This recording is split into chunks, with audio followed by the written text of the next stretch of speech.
بسم اللہ الرحمن الرحیم۔ السلام علیکم ورحمۃ اللہ وبرکاتہ۔ قال رب اشرح لی صدری ویسر لی امری واحلل عقدۃ من لسانی یفقہوا قولی رب زدنی علما رب زدنی علما رب زدنی علما۔ آج ہم تنوین کی مشق پڑھیں گے۔ تنوین کسے کہتے ہیں؟ دو زبر، دو زیر، دو پیش کو تنوین کہتے ہیں۔ تنوین کے کل 4 قواعد ہیں۔ نمبر 1 اظہار کرنا، نمبر 2 ادغام کرنا، نمبر 3 اقلاب کرنا، نمبر 4 اخفا کرنا۔ اظہار کا مطلب ہے تنوین کے بعد 2 زبر، 2 زیر، 2 پیش کے بعد اگر حروف ہلکی آ جائیں تو وہاں پر ہم گنہ نہیں کریں گے۔ اسی طرح ادغام کا مطلب ہے ایک لفظ کو دوسرے لفظ میں ملا کر پڑھنا، تو 1 الف کی مقدار میں ہم گنہ کریں گے۔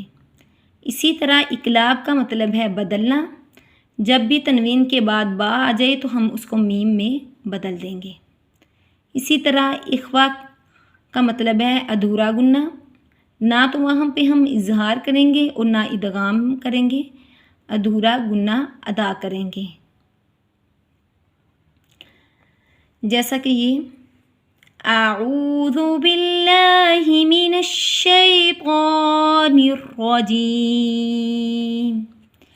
بسم اللہ الرحمن الرحیم۔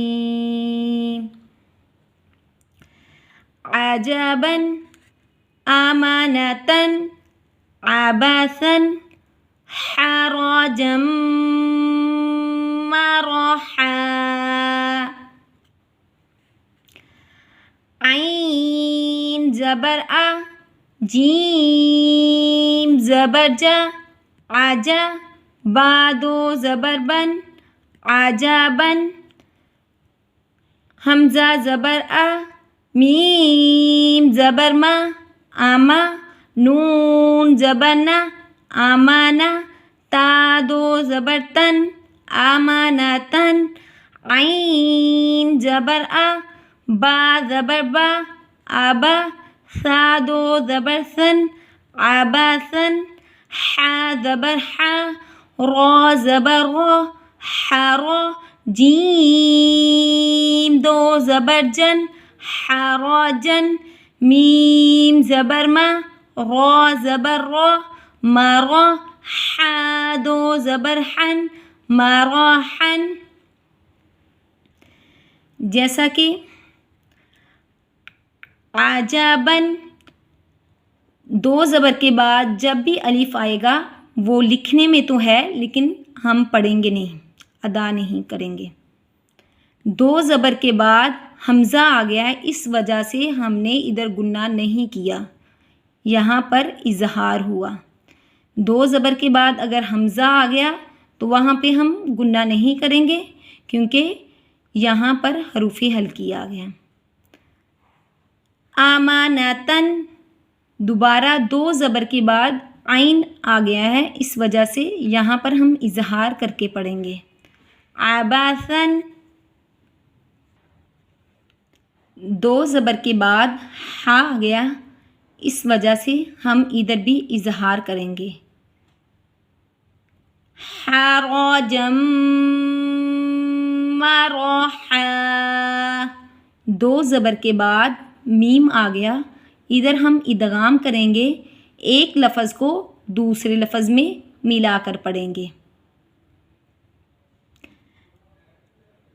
مرحا 2 زبر کے بعد اگر وقف ہوتا ہو تو الف آ جائے تو اس کو ہم حروف مدہ کی طرح ادا کریں گے، ایک زبر اس کی ہم ختم کر دیں گے۔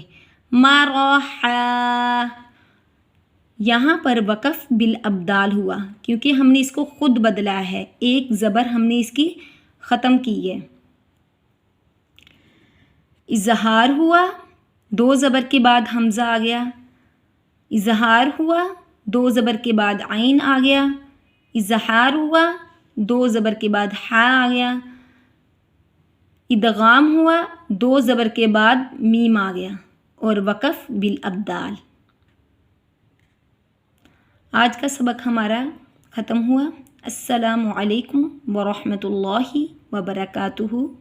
سبحانک اللہم وبحمدک نشہد ان لا الہ الا انت نستغفرک ونتوب الیک۔ یا الہی آمین۔